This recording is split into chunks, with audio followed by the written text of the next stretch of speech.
अभी हाल में लोकसभा का सत्र चलते राज्यसभा में देश के गृह मंत्री सुबह शाम की चक्री में पिसती रहती है दिन भर।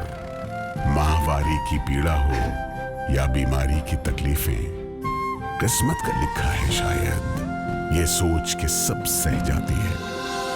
मुख्यमंत्री भगवंत सिंह मान महिलाओं की इस पीड़ा को समझते हैं, इसलिए पंजाब के हर जिले में आयोजित हो रहा है महिलाओं के लिए फ्री हेल्थ कैंप, जहां उन्हें मिलेगा बेहतरीन परामर्श और इलाज, ताकि महिलाएं रहें पूर्ण रूप से स्वस्थ। माननीय शाह जी ने बाबा साहब भीमराव अंबेडकर के बारे में जो टिप्पणी की है वो बहुत ही निंदनीय है और बाबा साहब डॉक्टर भीमराव अंबेडकर का अपमान तो है, साथ ही साथ भारतीय संविधान का अपमान है। भारतीय संविधान के तहत चाहे हमारे देश के महामहिम राष्ट्रपति जी हों, प्रधानमंत्री जी हों और प्रदेश के मुख्यमंत्री, राज्यपाल महोदय सब हों, चाहे हम जैसे मेंबर ऑफ पार्लियामेंट हों और चाहे विधानसभाओं के सम्मानित विधायक लोग हों, यहाँ तक गांव सभाओं में चुने हुए प्रतिनिधि जो है संविधान की शपथ लेते हैं और महामहिम राष्ट्रपति जी ने संविधान की शपथ स्वयं लेकर के और मंत्रिमंडल, देश के मंत्रिमंडल का भी संविधान के प्रति शपथ दिलाया है। तो ये तो सरकार ही संविधान पे है और उसका अपमान किया गया है और इस देश के करोड़ों करोड़ों लोग, जिसमें देश के करोड़ों दलित हैं, पिछड़े हैं, अल्पसंख्यक हैं और देश के तमाम सम्मानित नागरिक हैं, जिनको बाबा साहब भीमराव अंबेडकर ने संविधान में मूलाधिकार के रूप में उनको सम्मानित किया है, अधिकार दिया है। तो इनकी संख्या 1000, 2000, लाख, 2 लाख में नहीं है, करोड़ों की संख्या है।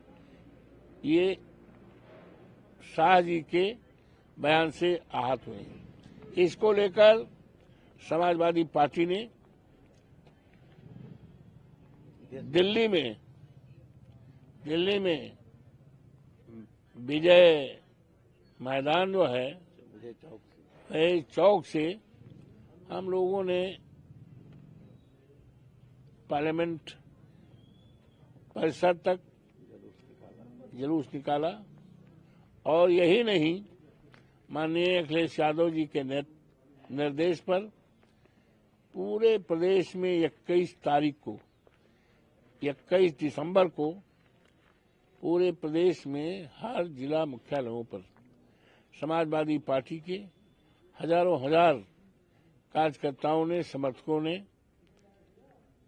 सत्याग्रह करके और जिलाधिकारी के माध्यम से महामहिम राष्ट्रपति को ज्ञापन दिया गया और ज्ञापन में मांग की गई कि ये बाबा साहब भीमराव अंबेडकर का अपमान है, जिसको समाजवादी पार्टी पीडीए बर्दाश्त नहीं करेगी। इसलिए वो देश के सामने माफी मांगे और अगर माफी नहीं मांगते हैं तो राष्ट्रपति जी उनको बर्खास्त करें। ये महाकुंभ जो है ये कोई नया तो है नहीं, ये परंपरा है और बहुत बड़ा ये पर्व है देश के पैमाने पर। तो सरकार को हर दृष्टिकोण से इस महापर्व को, महाकुंभ को अच्छे ढंग से लोग श्रद्धापूर्वक स्नान कर सकें और किसी प्रकार की असुविधा न हो, किसी तरह से परेशानी न पैदा हो, इस तरह की जिम्मेदारी वर्तमान सरकार की है। मुझे उम्मीद है कि सरकार इस काम को, इसके महत्व को देखते हुए पूरी तरह करे। देखिए, ऐसा है, भारतीय जनता पार्टी और उनकी सरकार जो है अपनी अक्षमताओं को छिपाने के लिए, देश के लोगों के मन को भटकाने के लिए तरह तरह का षड्यंत्र कर रही है। आज आवश्यकता है, हमारा किसान परेशान है, अपनी जायज मांगों को लेकर दिल्ली में प्रधानमंत्री जी से मिलना चाहता है। हजारों की संख्या में दिल्ली बॉर्डर पर रोके गए हैं, उनके ऊपर ठंडा पानी और आंसू गैस चलाया जा रहा है। ये किसानों का अपमान है। हमारा देश किसानों का देश है। हमारे नेता आदरणीय चौधरी चरण सिंह कहा करते थे कि हिंदुस्तान की खुशहाली का रास्ता खेत और खलिहान से गया है, लेकिन अफसोस है कि आज हमारे खेतों पर सांडों का राज है।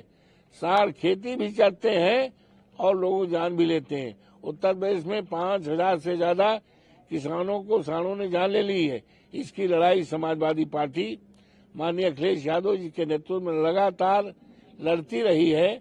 और हम तो आप देखते होंगे मिल्कीपुर में सैकड़ों बार धरना दिया, प्रदर्शन दिया और विधानसभा में भी कार्रवाई की मांग की, लेकिन सरकार की तरफ से कोई सार्थक योजना नहीं बताई गई। तो आज किसानों की समस्या है, आज महंगाई की समस्या है। आज हमारे देश में करोड़ों नौजवान पढ़े लिखे बेकार हैं, उनके हाथों में काम नहीं है। माँ बाप किस तरह से उनको पढ़ाए हैं, उनकी डिग्रियां आज सोचते हैं हमारी डिग्री बेकार, इसको जला दिया जाए, आत्महत्या पर सोचते हैं। आज ये हमारे सामने ये मुद्दे हैं। आज आरक्षण 75 साल हो गया, अभी संविधान का शानदार वर्ष मनाया गया है लोकसभा के अंदर। 2 दिन तक चर्चा हुई, लेकिन आज अफसोस के साथ कहना पड़ रहा है कि इतने लंबे अवधि में भी आरक्षण नहीं पूरा हुआ है। सरकारी नौकरियों में आरक्षण नहीं है और सरकारी नौकरियां खत्म हो रही हैं।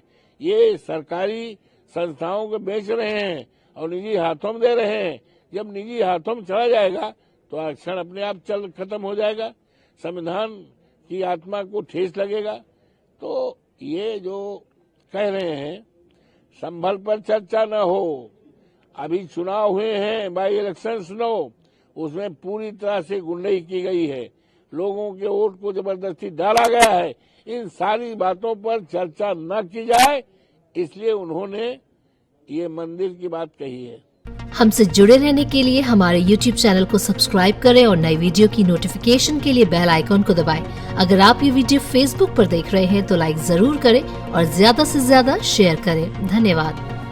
हमसे जुड़े रहने के लिए हमारे YouTube चैनल को सब्सक्राइब करें और नई वीडियो की नोटिफिकेशन के लिए बेल आइकॉन को दबाएं। अगर आप ये वीडियो Facebook पर देख रहे हैं तो लाइक जरूर करें और ज्यादा से ज्यादा शेयर करें। धन्यवाद।